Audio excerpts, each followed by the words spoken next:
Hello, good evening and welcome. Welcome students, alumni and friends. I'm not going to make any further allusion to the tough times that we are all going through at the moment, but I do want to take this opportunity to say what a genuine joy it is to be with you all, meeting up as we are in a way here in this virtual world with an audience from across the UK, across Europe and even America. Since March, we've been proud to bring you events celebrating diverse skills, careers, and life stories from throughout the college community. And I want to let you know that you have attended our live events in your hundreds, and you have viewed them again in your thousands. So thank you very much. We're starting the new year as we fully mean to go on, i.e. with what we know will be an enthralling event. An exploration into the surprising grittiness behind the glamour of that most glossy of all the glossies, Vogue magazine. We've been immensely fortunate to have author Julie Summers with us over the last year as our Royal Literary Fund Writing Fellow, providing practical support with really top-notch expert advice, not to mention a very valuable friendly face. Julie has been invaluable to students across all the years and across all subjects, and I know many of those students are here watching tonight. Rosalind Jana is, to be honest, absolutely the perfect person to discuss Julie's latest book, Dressed for War. Ros, a fashion and arts and culture journalist and broadcaster, read English here only a few years ago to someone as old as me, during which time, as an undergraduate, she wrote her first book, Notes on Being Teenage. She's since written and contributed for, among many, many others, Stylist magazine, the TLS, the Queer Bible, the Telegraph, and for Vogue itself. Rosalind, thank you so much for joining us this evening. Oh, well, thank you so much for having me. And to reiterate what you said, it's a total pleasure to be here and a total pleasure to get to talk to Julie about this absolutely fantastic book. I must admit that prior to reading it, I knew very little, if nothing, about kind of Vogue's role during wartime. And I'm really excited to jump into the incredibly interesting life of Audrey Withers. So I'm gonna kick off with kind of talking about the book, and then at the end we've got room for some questions as well. So please do put your questions in, and we will switch over at some point to talking about other things. So Julie, Audrey is this kind of fantastically interesting, very dedicated, focused, innovative thinker and figure who helmed Vogue for 20 years, including during this crucial period during World War II. What was it that first kind of alerted you to her presence, and how did it become this brilliant book?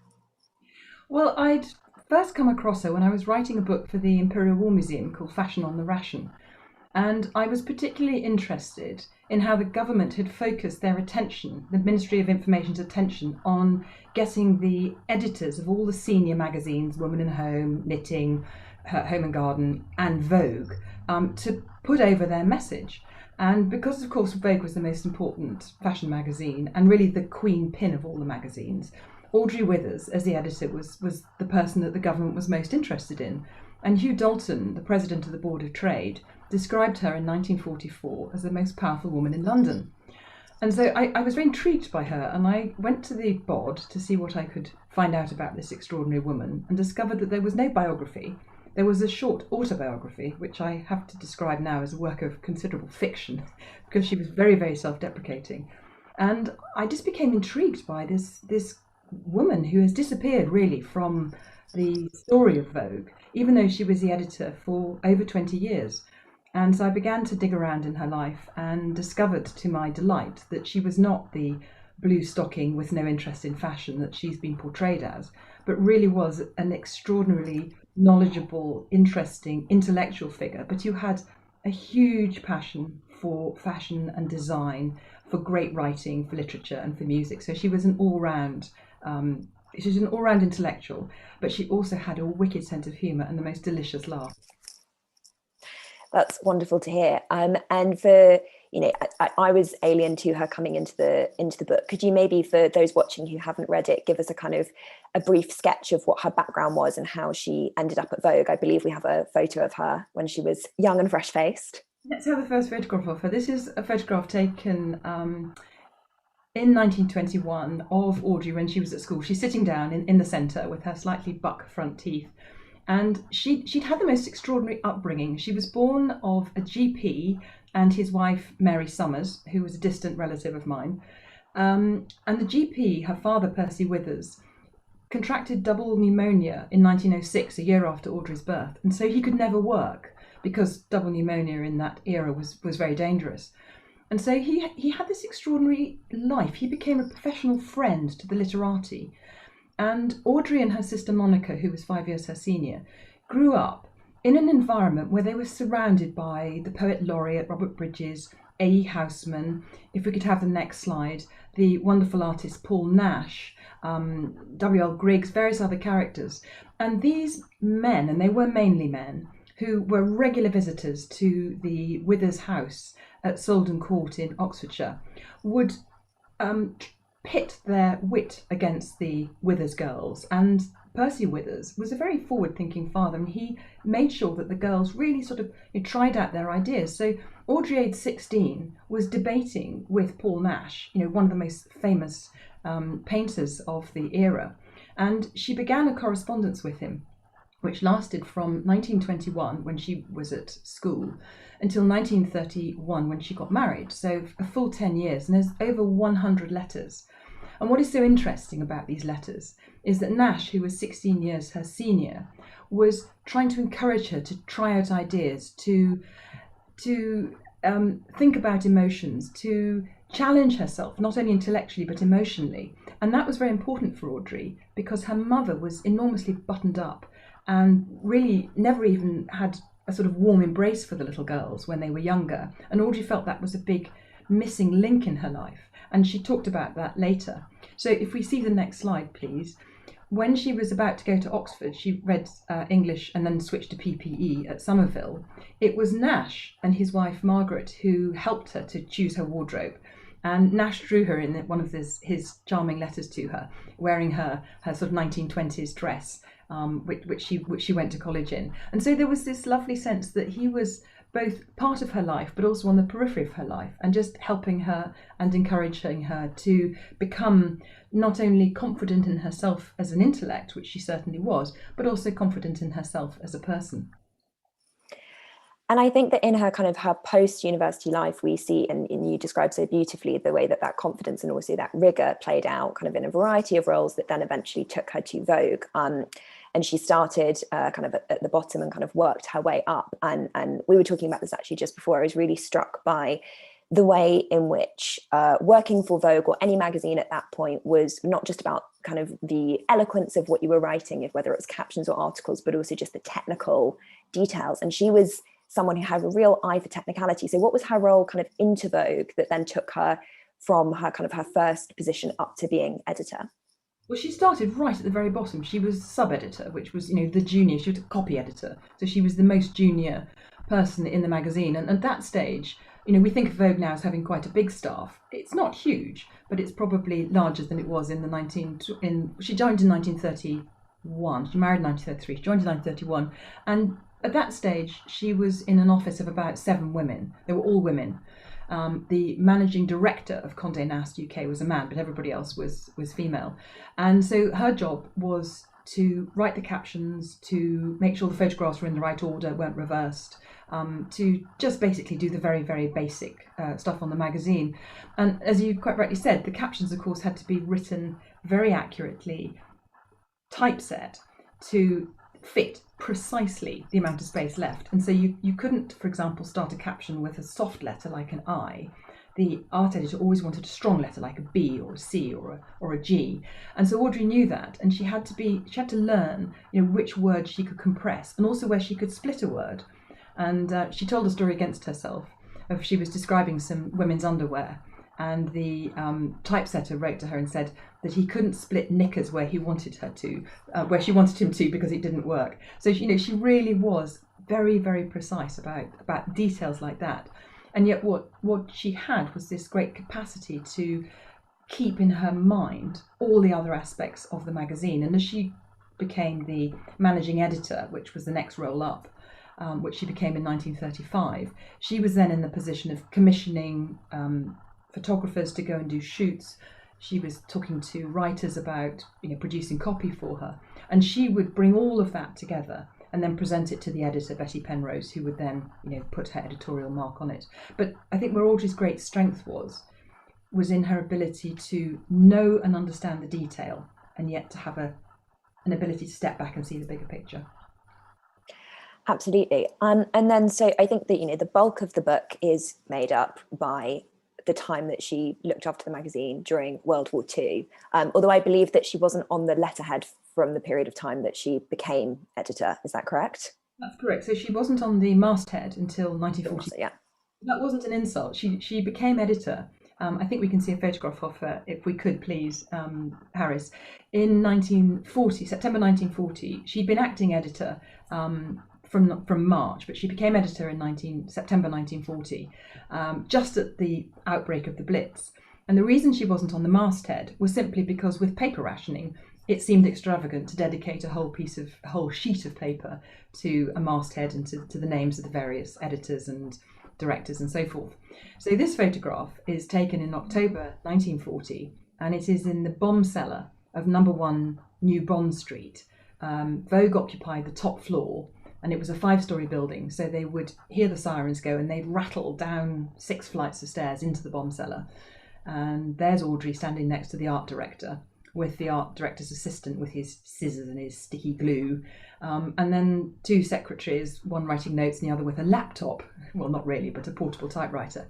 And they put the October, November and December issues of Vogue to bed in the bomb cellar, which was quite extraordinary. And if we just look at the next photograph, if we can, yes. So Vogue was actually hit, number 1 New Bond Street was hit at the end of October. An incendiary bomb hit the top of the building and blew into the managing director, Harry Yoxall's office. And if you can't perhaps see the detail on these photographs, but basically Audrey was very pleased that, like her readers, she had had the experience of being bombed. And so she wanted to celebrate with her readers that Vogue was being put to bed in a bomb cellar in the same way as all her readers were having to suffer from the Blitz as well. And there was a kind of sense that she didn't enjoy the war, but she wanted people to know that she was also experiencing the difficulty. And of course, one of her issues was, why is a women's magazine relevant in a time of war? And her answer was, because we have to keep morale up, but also the Vogue has a message which the government wants us to get across about what women should be doing in wartime. This is something that I actually wanted to talk about more because it fascinated me. There's this great line in the book where you say, what was Vogue for? What indeed were any women's magazines for? And you're right that she felt this anxiety about the kind of the space, as I imagine many people were at that point, about the space that their jobs held in the war effort. But women's media played this incredibly integral role in the government's war effort, in the way that they wanted to spread information, in the messages that they wanted to put out there, and also especially in the way that they wanted women in the country to behave. And I'd love you to tell me some more about what Vogue's role was there, and where the government kind of lent on them to kind of push particular messages. Well, it's a really interesting topic, because the government very much wanted women to be a part of the war effort. They knew this was going to be total war in a way that the First World War wasn't. And total war meant that there were no non-combatants. Aerial warfare would mean that everybody would be affected, man, woman and child. So the government realised they needed to bring 50% of the population, the female population, with them. And they knew that women didn't trust newspapers, but they did trust magazines. So that was a good piece of intelligence they had. And they were very keen to get across messages, really interesting ones, such as, if you can't as a woman join the forces or do something that you would construe as meaningful for the war effort, nevertheless, if you are looking after evacuee children, or you are looking after gardens and allotments, you are still contributing to the war effort. So there was a great sense, funny enough, of women being equal to men during the Second World War. And the government needed to get this message across, and it did it through the magazines, the women's magazines. and it selected a small number of the most senior editors. There was Phyllis Deakins from the Times, there was Audrey from Vogue, and there was a woman called Frances Farrer who ran the National Federation of Women's Institutes. And these three women, with Lady Reading, who ran the Women's Voluntary Service, were constantly meeting with politicians and with ministers and discussing, for example, how do we persuade women who are working in factories to keep their hair short? Does it matter? Yes, there were terrible incidents of scalpings where women with long hair, like you've got, Rosalind, we didn't want to have it up because Veronica Lake, the beautiful actress with her peekaboo hairstyle, was very influential, and women wanted to look beautiful like Veronica Lake, but actually wholly impractical for working in a factory. So Vogue ran a whole series of articles on short hair, hair coverings, not hats specifically, but sort of head dresses. And that was one way in which Audrey was able to get the message across. And then after clothes rationing was introduced, which she very much supported, incidentally, she thought that it was absolutely right that food rationing and clothes rationing would make it fair for everybody in the country to have the right amount of food, if possible, and the right number of clothes. So everybody had the same number of clothing coupons, and she felt that was fair. But even after clothes rationing, there wasn't enough clothing to go around, or not enough fabric. So the government introduced the utility scheme, which very strongly whittled down the number of fabrics that could be used for making clothes. And it also introduced austerity, which Audrey, with Norman Hartnell and Digby Morton and one or two others, were responsible for designing the austerity designs, which meant 3 buttons on a jacket, no double-breasted suits for men, limiting the length of women's skirts. And that was all something that Audrey was involved in, because as somebody who is good at design and somebody who understood design and was heading the most important women's magazine, it was obvious that the government needed to consult her in order to get this kind of message through to the general public. And actually the women's magazines, including Harper's Bazaar, were very enthusiastic about the utility clothing. They felt it was good quality design, designed by the best designers, Digby Morton, Norman Hartnell, Edward Molyneux and so forth, because the government had the wit to understand that if they wanted to sell utility, they had to persuade women that it was designed by the very best couturiers in the country. I think that point's particularly interesting too, because it almost touches on something wider about Vogue's role during World War II. There was this kind of interesting almost flattening of class too, when the clothes, I think it's the point you make in the book, which was that the clothes that were available, because they were so limited, were being worn by everyone, kind of regardless of how much wealth they had. Although I know there was some scheming that happened as well if you did have more power and connections. And it also seemed that more generally, kind of Audrey Withers was less interested in the kind of the high society background that Vogue had kind of partly come from, much more interested in talking to this incredibly widespread kind of mainstream audience. She was very much, she was very left-leaning, and Harriet Yoxall, her wonderful managing director, said in later life, he said, it is extraordinary that Audrey, who voted Labour all her life, nevertheless was prepared to edit essentially a capitalist magazine. And I think the reason she did that was because she really felt she had a vehicle that she could use to communicate with women across all sections of society. Now that might sound a bit astonishing, given that Vogue had a very haute pedigree, but actually by the 1930s, British Vogue was speaking not only to the aristocracy and the very wealthy women, but also to the aspirational classes, which were huge in the late 1930s. And she really believed that she had a message there, which was to tell women from all walks of life that there was nothing a woman couldn't do. And I think that was her main message.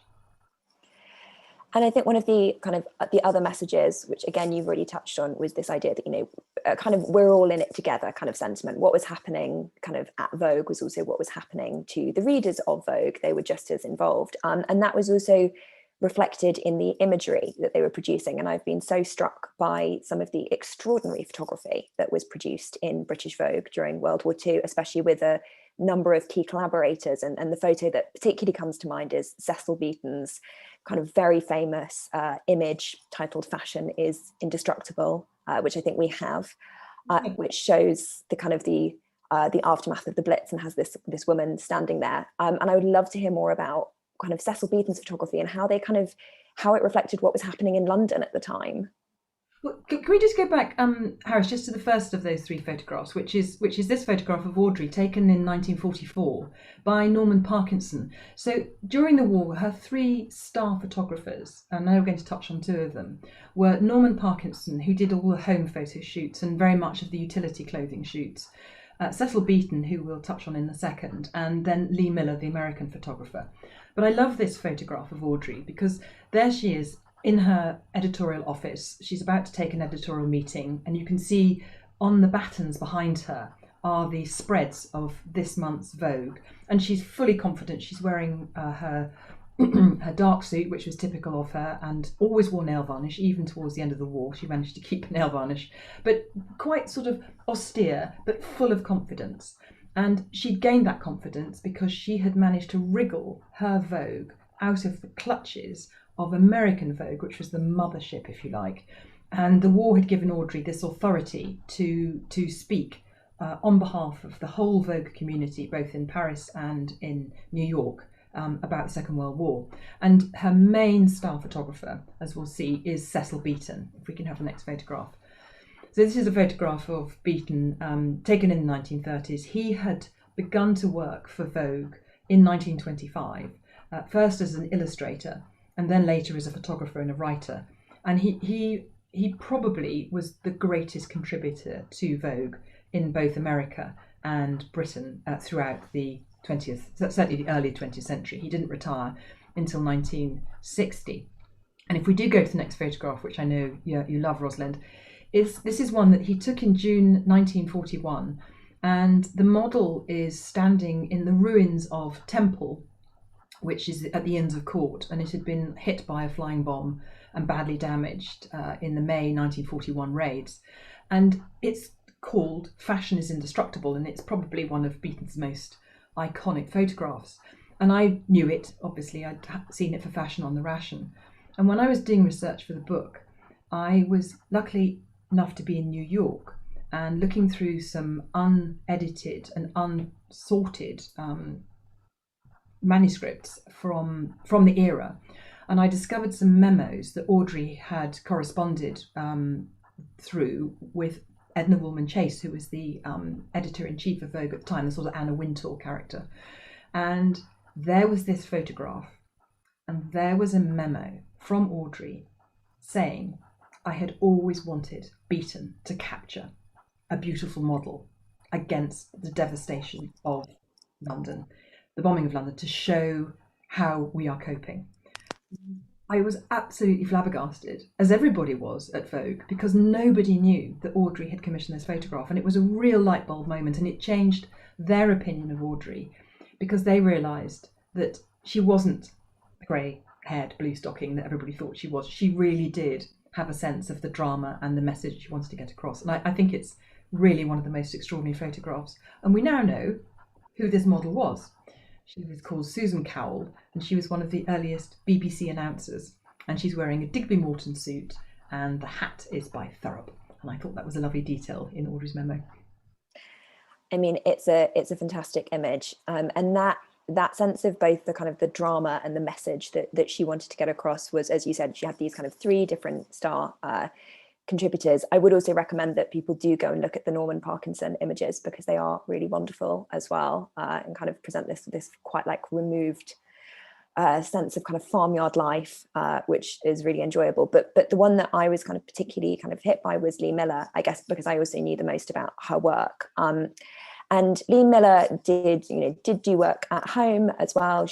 Not at home, she was American, but did work in London, but then was kind of more famously sent to Europe as one of very few female war correspondents, and sent back these images and dispatches that were both extraordinary but also increasingly horrifying as she moved with Allied troops across Europe. And I would love to know more about how that relationship came about, and also why Audrey Withers felt it was so important to really show the kind of the brutal honesty of what was happening too.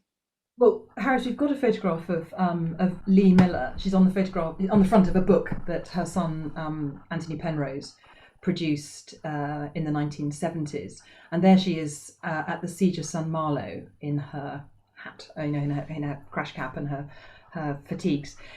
So Lee had come over to London in late 1939 and had banged on the door of Vogue's studio and said, give me a job, because she was trained as a photographer, had worked with Man Ray in Paris in the 30s.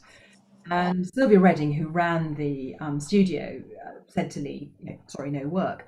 Anyway, Lee persisted and persisted, did some freelance work, and came to the attention of Audrey, who really took a shine to Lee's peculiar take on the blitz particularly. So Beaton was taking these very striking photographs, focusing on the architecture and the beauties and the models, and Lee Miller was looking at the sort of quirky aspect, almost the surrealist aspect of the blitz, and made some marvelous photographs. And then she worked with Leslie Blanche, who was one of Audrey's feature writers, and she went all over the country with Leslie, photographing the women's services.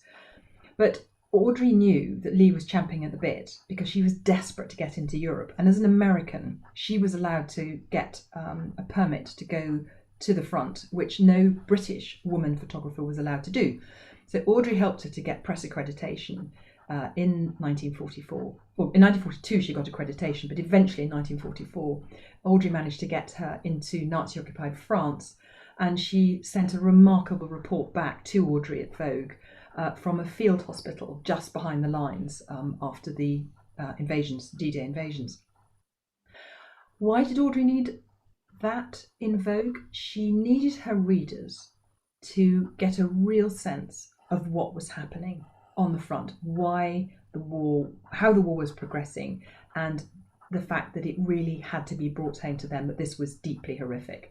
And after Normandy, Lee went to Paris, and she reported on the liberation of Paris, which was very, very exciting for everybody because Paris had been occupied for over 4 years, and nothing, no fashion, no rumours, almost nothing from the fashion world had emerged from Paris. So that was a real highlight.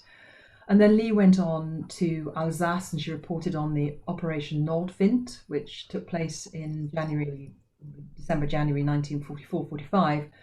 And then she went on to Cologne, Frankfurt, and then up to Alsdorf, and then Buchenwald, and she was at the liberation of Dachau 24 hours after it was liberated by the Americans.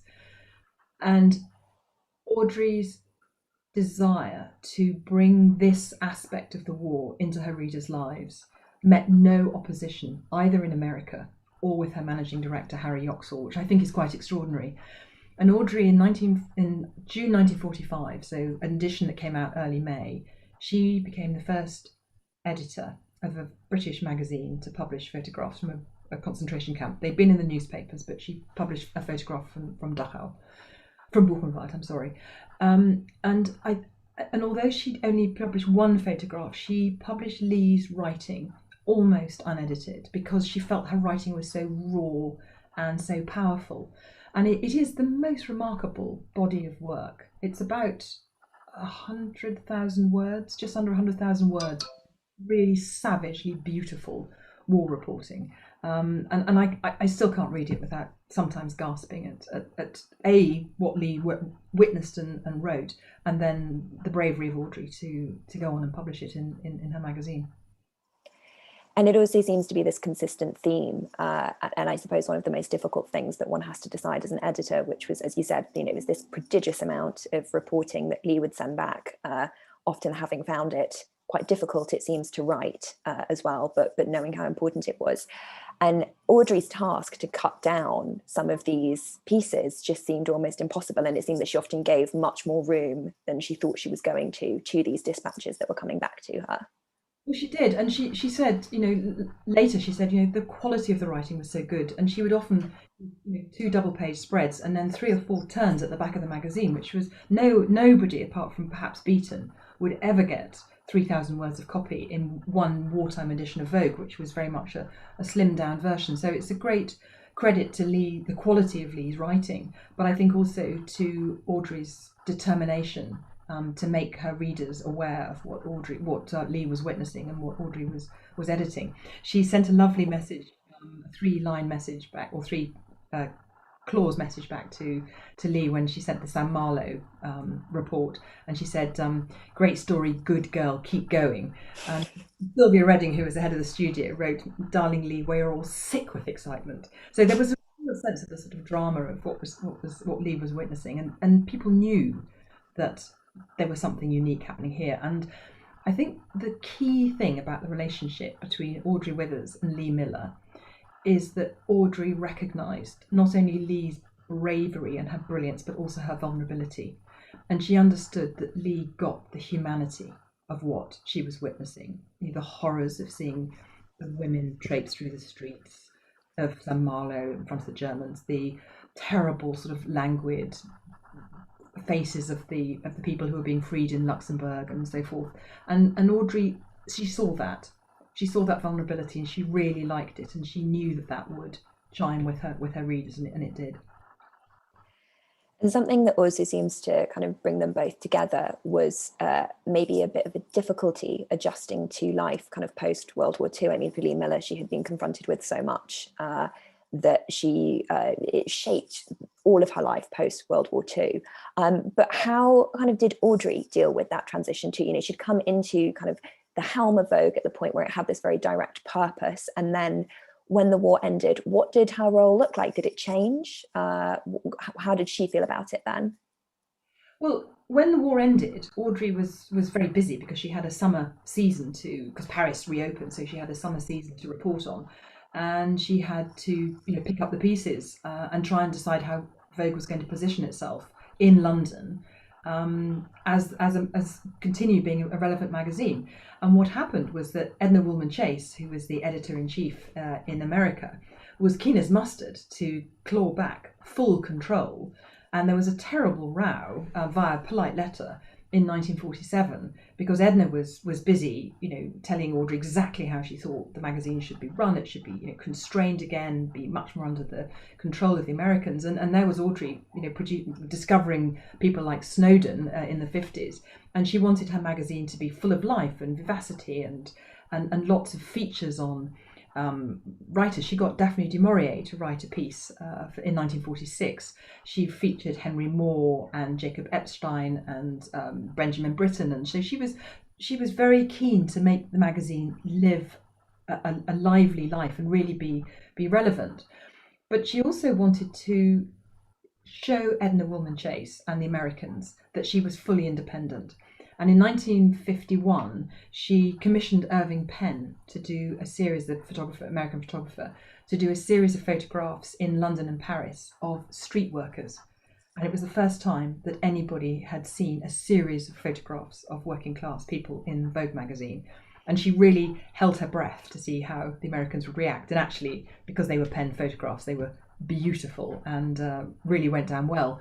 But the relationship between London and New York until Edna retired in 1953 was a tussle. Audrey really had to keep stamping her authority on her own magazine and arguing with Edna that what she was doing was right for British Vogue.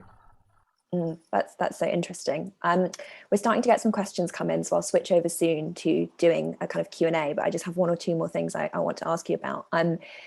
Because obviously kind of post World War II as well, we have this huge shift in fashion as well, where we still have rationing in some quarters, but we also then have Dior's new look, and we have the kind of scandal around this too, partly because of the amount of fabric that it took to create these kind of hyper feminine styled garments. And fashion kind of beats such a pulse throughout this entire book and throughout Audrey Withers' time at Vogue as well. It mirrored the times. It also was this kind of hugely important kind of social and kind of economic force. Did it make you think differently about how our clothes mirror the times in which we live at all? It did. It did two things. Don't laugh. It made me think about my own wardrobe a lot. And because Audrey was so keen during the war on utility and austerity and paring down wardrobes, I've pared my wardrobe down more than I perhaps might have done otherwise. But it also made me think of something that she said, which was she could look at any garment. I'm sure you can do this as a fashion expert. She could look at any garment and she could date it within 6 months. of when it was made, not because of the fabric or even of the design, but because what it said about the time at which it was created. And so, yes, fashion does very much reflect the era. And I think she wrote, I think you possibly remember, in 1946, she wrote how the fashion designer has to be absolutely the first person to react to any new trend. You know, the architect has to wait time because it takes time to build a building. The musician is perhaps the only other person who can react as quickly as the fashion designer. But it's that moment when the fashion designer can change the direction, like Dior did in March 1947, when he produced the new look, and everybody went, "Oh, la la!" And she was there. She was at his show, which I think is wonderful. I think absolutely fantastic. What a show to be at and to see. So yeah, we've got some fantastic questions coming in here. So I'm just going to rattle through some of those with you. So Georgina Paul, the vice principal, asks, what was appearing in the pages alongside Lee Miller's dispatches? Kind of what was the context for them in the magazine? So in the August-September issues of Vogue, of when Lee was doing her writing, her main sort of body of her writing, Audrey was focusing on still quite a bit on utility. There were features on, I think there were some features on eating and food, because food became a real problem in the sort of towards the end of the war. Georgina, she was also very much focused on the people, the women who were supporting the war effort, and she made a point of not just featuring people's wives, but if they were people's wives, if men's wives, they were wives who were doing something important for the war effort. So there were features on women who were being very helpful, diplomats, foreign correspondents, and so forth. And inevitably, she was having to deal with questions of, you know, budget and how women could dress themselves when there was really so little clothing available. Fantastic. And then Nicolette Jones, writer and alumna, who many of you will know from the fantastic St Hilda's Writers' Day at Oxford Literary Festival, which I've also been lucky enough to attend before. It's fantastic. She wants to know, why do you think that Paul Nash took an interest in supporting a girl 16 years younger? You know, do you think he recognised that her parents were not entirely adequate? That's such a good question, Nicolette. I don't think he recognised Percy Withers as being inadequate, but I'm absolutely certain he saw that Mammy Withers, Audrey's mother, was incredibly austere. She'd had a very unhappy childhood herself. She'd been orphaned at the age of 6 weeks, and so really had been brought up by a filthy older sister who was just beastly to her. And so she was absolutely buttoned up and unable to give any sort of love at all to either of the girls. And I think Paul Nash, he was a very sensitive man in so many ways. He took very much to Percy Withers, and I think Percy entrusted him to some extent with the girls, because he was young enough. He was younger than lots of Percy's other correspondents, and he was able to have fun with them. And he didn't literally play with them, that would be inappropriate, but they would, you know, go for long walks and fool around, and he'd joke with the girls. And Audrey responded, and she loved it. And at the beginning, I know she was deeply in love with Paul Nash. But it grew into much more of an even friendship as she became older and as she went to Oxford. And then by the time he eventually wrote for Vogue in 1942, he wrote an article about aeroplanes.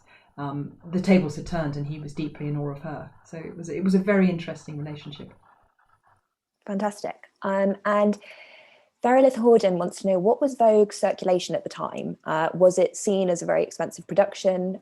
Did it influence the less expensive magazines? Kind of, yeah, where did it sit within the kind of the media world during World War II? It sat at the top, definitely. It was one of the more expensive magazines. It was 2 and 6pence, and it was about 100 pages, of which 50 pages was advertising, whereas Harper's Bazaar, for the same price, only had 13 pages of advertising. So Vogue was subsidised by its advertisements. That was always Condé Nast's desire, that the cover price should represent value for money, and it should be produced at cost. Sorry, it should be produced at more than cost for the reader. So the circulation was 80,000 during the war, and in 46, Audrey did a survey, or she asked one of the early survey companies to do a survey on readership. And in 1946, the readership was 14 per edition, but they reckoned during the war it was somewhere in the region of 20 per edition. So you're talking, well over 1 million readers potentially per month of the magazine. So it was a very well read magazine and very, very much a highly regarded one. It's amazing to think about the number of people all crowding around one particular issue or kind of passing it on kind of hand to hand between people.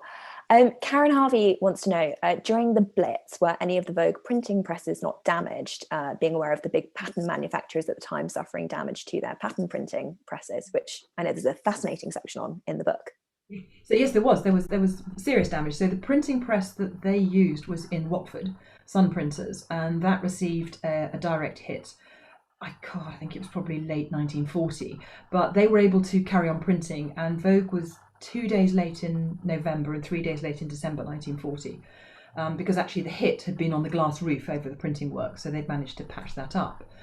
Much more disastrous was in May 1941, when the big attack on London happened, and the pattern factory, which was separate from the Vogue offices just down the road in Rathbone Street, that was completely demolished. And it was a complete saga, and everybody was absolutely up in arms because they'd lost all the patterns, except that Harry Oxhall, who's a sort of shadowy figure in our conversation, but a very great figure in the book, he, as managing director of Condé Nast Publications, had taken the extreme precaution of taking a copy of every single pattern that Vogue had ever produced and storing it in his house in Richmond. So they were able to get the pattern book up and running within a month of the factory being destroyed. Thank God he did. That's extraordinary. We also have this, which is just a lovely note from Helen Simpson, who said, I worked at Vogue for 5 years in the 80s. When I started captions, they were still being written to space. I remember the fun and discipline of this. So it's good to see that that's continued. And actually, this is a kind of question that I have off the back of that, which is just, have you observed how Vogue works now? Because obviously so much of it is digital. It's such a kind of far world away. Have you kind of observed any of those transitions? Yes, actually it was really interesting. I was terribly lucky. I had a tour of the offices last February after the book had come out, but there's a reason for that. And I went into the room where they lay out the spreads for the next edition of Vogue, and they are on exactly the same type of battens as Audrey had in the 1940s, but they're not on bulldog clips. They're actually laid out on a shelf, and they are laid out, but they're hidden behind a blind, and so they rolled the blind up so I could see, and a couple were turned away so I wasn't able to look at the spreads. But the reason they do that is because they need to see the whole magazine laid out to see where the weight of colour is, because of course now it's completely colour, whereas Audrey was basically black and white with a few colour plates. And so that aspect, or the visual aspect of Vogue, hasn't changed, which I thought was absolutely enchanting. I was thrilled to see that. The way that they do the layouts and so forth is of course all digital, and that's all done on computer, but there's so much about the magazine which she would have recognized. So the room off the main offices where all the clothes stored, that is exactly as it was in the 1950s, and that is because that room is same office, same space as when Audrey had moved into that building on Hanover Square in 1958. Ah, fantastic. I interned there as a teenager, and I have memories of that very room and delivering lots of things to PRs asking where their clothes were. So the next question, I'm so sorry if I also mispronounce any names here. This is from J. Malgosia Masilo. It's the 128th anniversary of Vogue worldwide, with only 9 editors-in-chief over this period at British Vogue. Which one was your favourite? Well, of course I have to say Audrey, don't I? But I've got huge respect for Dorothy Todd. So I love Dorothy Todd.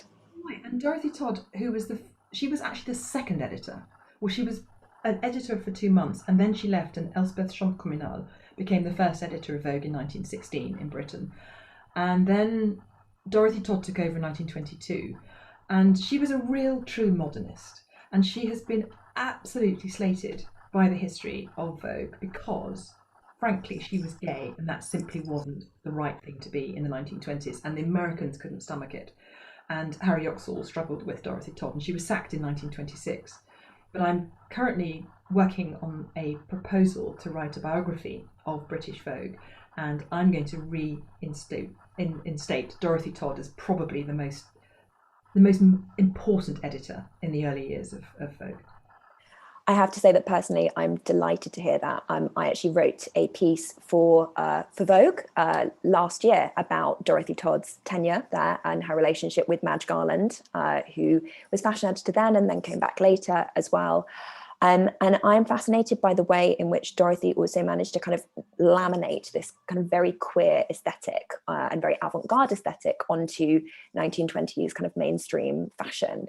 As has been the case, I think, in so many points in fashion's history as well. It's such a kind of obviously and naturally queer space. But I'm really excited to read more about her as well. I think she is a very underloved figure and I think deserves the Audrey treatment. You will get it. So this is from Miranda de Letra. This is possibly one we can both answer in different ways. How do you think that the role of magazines in society has changed since the 1940s? Do you see parallels today? Well, I'm going to let you answer this, but I'm going to answer it very quickly from the 40s point of view. When Audrey was editing Vogue, it was just after the era when everybody went to Vogue to find out where the hem was, where the bust line was. Women were asking how to dress. By the time Audrey left Vogue, women had very much more self-assurance about their clothes, about fashion altogether. And so Vogue had changed from being a magazine that dictated how people dressed into a much wider sort of magazine about women. But I mean, you've got much more experience than I have of the more recent era. So Rosalind, let's hear from you. Well, I'm very interested in this question because actually the vast majority of writing that I do is for the digital arm of a lot of magazines. So although I have written for British Vogue in print, that was a while ago, and all of the work that I do for them now is online, which is just a fundamentally very different space. And I think the thing I was really struck by was that during World War II, as you say, Vogue was top of the pile. It was where women looked to find out how to dress, what to do, what messages to take on board. And I guess that the huge difference is just the amount of the kind of plurality of publications and platforms that exist. And so Vogue kind of still exists very much as a fashion magazine. And I think for many as the kind of the pinnacle in a way of what a fashion magazine could or should be. But I think that it still also has that legacy of Audrey insofar as, the writing that I do for them, some of it's about clothes, but an awful lot of it's not as well, because it's also about books and culture and film. So I think the role has changed absolutely drastically because we no longer just read print, which means that when we think about the role of the magazine, we're thinking partly about the tangible object that comes through the door, but we're also thinking about the kind of the huge online platforms that all of these spaces have as well. I just want to add one thing to that, which I think Edward Enninful has reacted absolutely brilliantly. I agree. To the current pandemic. He turned on a sixpence. He came in as a man of fashion with an agenda to broaden diversity and so forth, deal with issues like mental health. And then the pandemic broke, and within a split second he'd spun around, and in his brilliant August issue there was a fabulous feature on the women scientists who were developing the vaccine. And I just thought, flipping heck, that is just superb, and it's just gone from strength to strength. I think he's extraordinary, and I think Audrey would be hugely proud of him. Well, I agree, and I think you can see a similar remit there too with the beautiful covers of Key Workers as well, and also because I think fashion as an industry has had maybe a similar point of reckoning under very different circumstances, which is what is the purpose of this industry? What is it that we offer to those who buy our clothes or who look at our clothes? And I think that Vogue has reacted really well to maybe a move away from fashion as pure fantasy or escapism, and instead also being much more keen to reflect the kind of the very complex realities of where we currently are, and who is making up the fabric of the very changed society that we're currently existing in.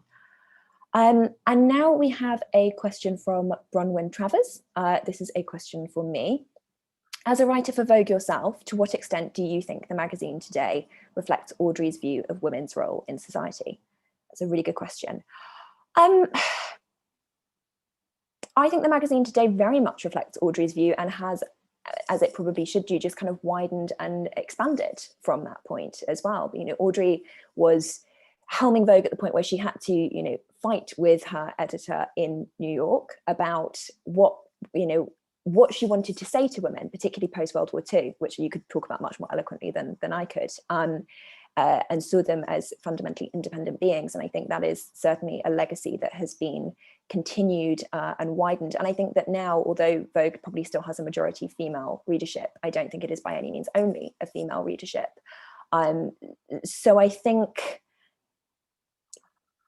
it certainly reflects the view of women's role in society, but I also think that it's interested in a lot of things beyond just women's role in society as well, to ask a lot of other questions right now too. Yeah, I absolutely agree with that. I think that's completely right. And I think what Vogue, I think the great thing about Vogue as a magazine is it has this ability to, it's bigger than its editors. The only editor who I think would say that they dominated Vogue would be the current Dame Anna Wintour, but I think all the other editors knew that Vogue was bigger than they were, and that they were simply helping to steer this remarkable ship along. And now we have another question, which is from Avril Aslett Bentley. She asks, as well as fashion, what effect or influence did Vogue have upon approaches to, say, food rationing? Oh, huge. So Audrey was very keen. She had a gardening column in Vogue, which later turned into a cookery column, which was run by Elizabeth David.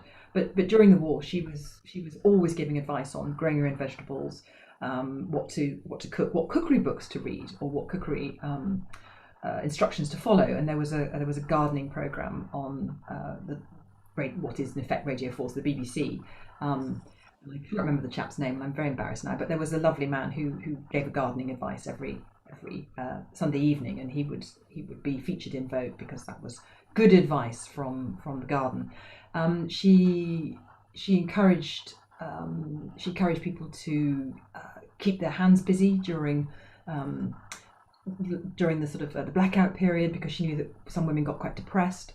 And so she didn't just encourage them to make clothes and so forth. She encouraged them to write and to sort of be creative. And there was just a general sense that she was always giving advice. So I loved the stories of the various Christmases. So in 1939 and 1940 particularly, the Christmas present list, there were always a suggestion of what Christmas presents to buy, not only family and husbands and wives, but also your children. So in 1940, the boys were all suggested to have hurricane models and tractors and all sorts of models from the airfields, and the girls unfortunately were given nurses' outfits, but also some sort of quite other challenging wartime toys. And then by 1945 Christmas, and 1944-45, everybody was being advised to give their children building blocks, which is interesting, rebuilding after the war. So she featured all aspects of life, and she was not afraid to tackle anything.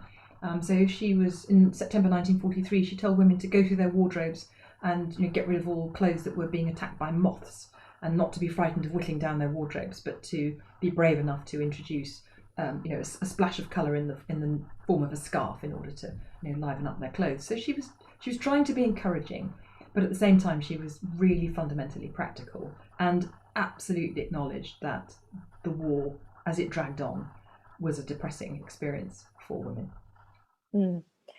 We have time for kind of at least one more question if anyone else wants to jump in, but if you want to think about that, I actually have something else that I'd love to ask, which is something I'm just fascinated by when it comes to the art of biography in general. You have this kind of this extensive note at the back of the book about the amount of archival research that this took, as all kind of books of this ilk do. How do you go about sifting through that vast amount of paper and history to form a cohesive narrative? What does that process look like? It doesn't look as messy as it did when I wrote my first biography.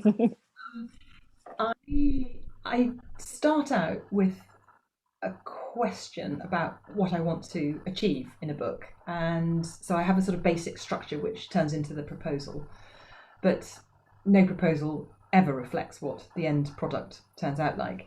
So I have an idea about what the flow, what the cadence of the book is going to be, and what the shape is going to be, And then when I'm reading through my research, I interrogate it. I'm very sort of insistent. Do you belong there? Do we really need to know X? And if we don't need to know that, if it's something I need to know but my reader doesn't need to know, then I leave it out. So you can imagine my excitement when I found the memos that described the 1940s, 1947 period, and particularly the liberation of Paris. And there were over 200 memos, but I've only used 6 in the book because I felt that actually, although it was desperately exciting for Audrey personally and terrifically exciting for the world of fashion, it didn't really move the story on. You could have got very stuck in Paris 1944. And actually what that section of the book was about Audrey working with Lee. And I needed to get Lee out of Paris into Alsace and then, to Germany.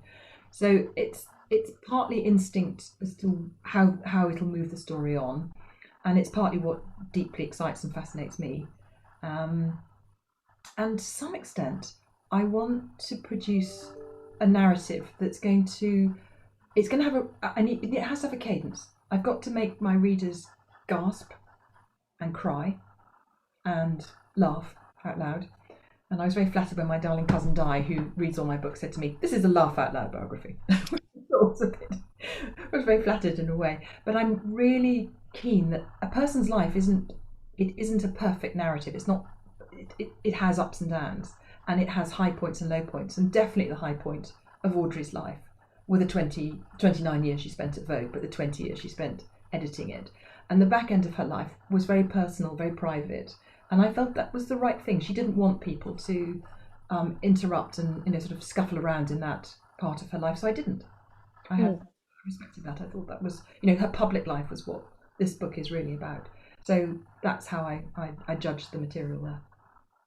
Brilliant. And to maybe close things off, you've written an awful lot about World War II, particularly, and one of your previous books, Jambusters, I believe, was adapted for TV a few years ago to huge audiences in ITV's Home Fires.